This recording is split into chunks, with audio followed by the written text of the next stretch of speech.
Most people use their hands when they're painting. Well, that's not an option for me. I don't have any hands, but you know what? I paint anyway. My name is Gry Hege. I'm an artist without hands, but with a lot of passion for colors and for the joy of painting.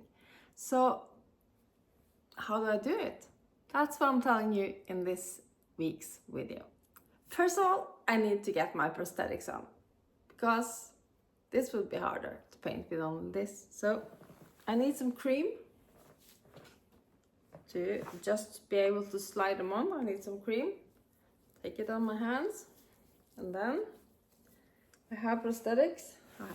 I have cheated a bit, so they're just lying here. So I swooped one. See if I can get the other one on like this.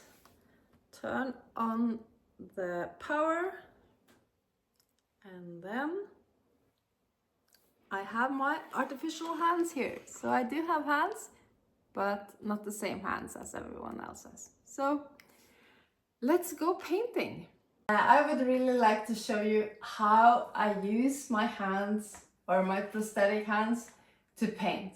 First of all, I would like to explain to you how my hands work, because I get so many questions. How does your hands work? How can you open and how can you close?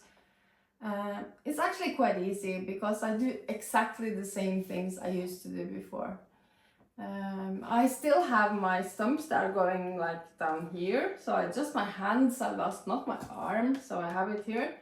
And when you close your hands, it's a muscle on the inside of your hand that is moving. And I have a sensor on that one, so when that one moves, hands are closing. And I want to open it again. It's on the other side, on the back side here. Then you have muscles there as well. And when they move, the hand will open. Especially on this left hand, this is the only thing. Open, close, that's it. On the right hand, it's the same thing, but in addition to that, it can also, do like this, move. And I only do that by kind of turning around, like twisting my arm. Exactly the same you would do to turn your arm around. Even if you can't do it fully, I just hold it there and then it moves until I stop holding it. So when it comes to paint, I actually do all kind of painting. I do watercolor and I do some gouache, I do acrylic, spray paint, and of course I also now started doing oils. And I also like oil pastels and normal pastels, whatever. As long as you can draw and paint with it, I love it. So that's me. When it comes to type of paint, today I will just show you examples of some of the stuff I struggle a bit with. For normal paint, a lot of the like bottles or cans or tubes or whatever, all of them normally have like you have to turn around. Like this one is quite big, so it's actually one of the easiest one. The hardest one is actually the one small lids or tops I have on top of the tubes of oil paint. They're really slippery and they go everywhere in the room. But like for this one, I have to use my whole body to turn it around to open it, or my whole arm. So okay, let's see. Now it's open. And of course I have the same issue when I'm closing it again. I love this golden paint. Golden is my favorite brand. But I have had some accidents with it, and I can assure you that this is really, really good paint. Heavy body, and it's, a lot of pigments. And I've had them on my floor a few times, so I really know. So same as when I'm supposed to close it again. You see my hands, I don't always have control of how much force I use, so I have to not destroy the lid before I put it on.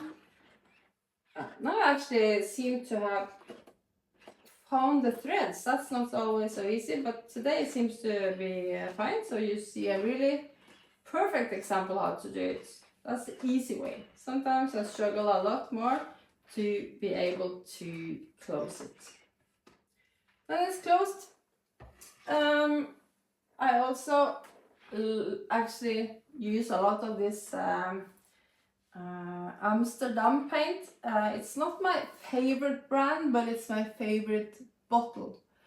Reason is it's so much easier to open. You see, I can just like this open instead of turning around and when it's closing time again, I'll just do like this, closed.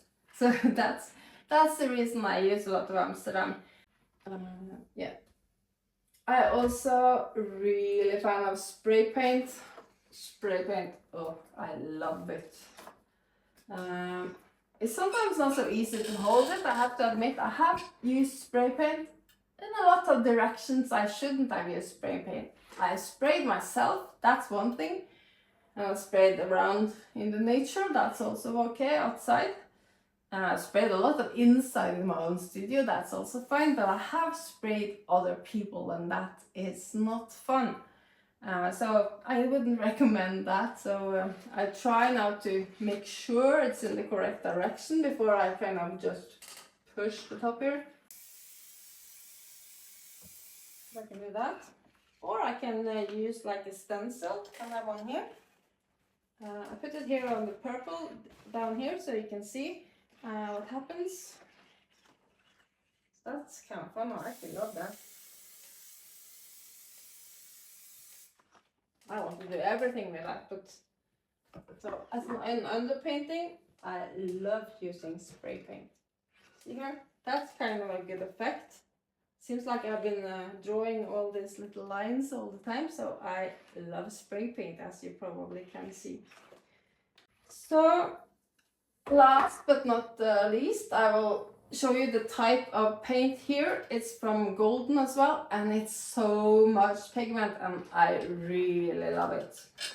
It's only one problem.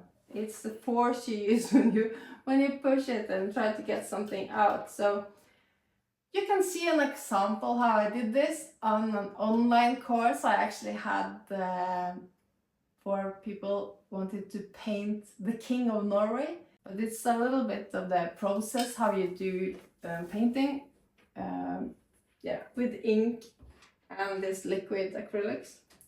So I would like to show you that so you can see what can happen with that type of bottle. I was painting the suit and I actually just wanted to have it a little bit more blue. Yeah, you see what happened? I pushed a little hard on the bottle and yeah, tried to wipe it away, and actually it happened, I got it away, but I got everything else away as well, so I had to do everything all over again, but I managed to get something out of it. So that, as you can see, we are able to save a lot of stuff, even if we do mistakes. There's also questions how I do with a pen, with a brush, paintbrush. So I just hold this as I would hold a pen, as I would hold everything. I would just hold it in my hands, and I can, since it's the right hand, I can do like this, no?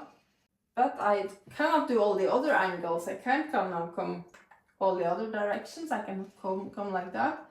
The same with when I come to the canvas, I have to use my whole body to come around everywhere.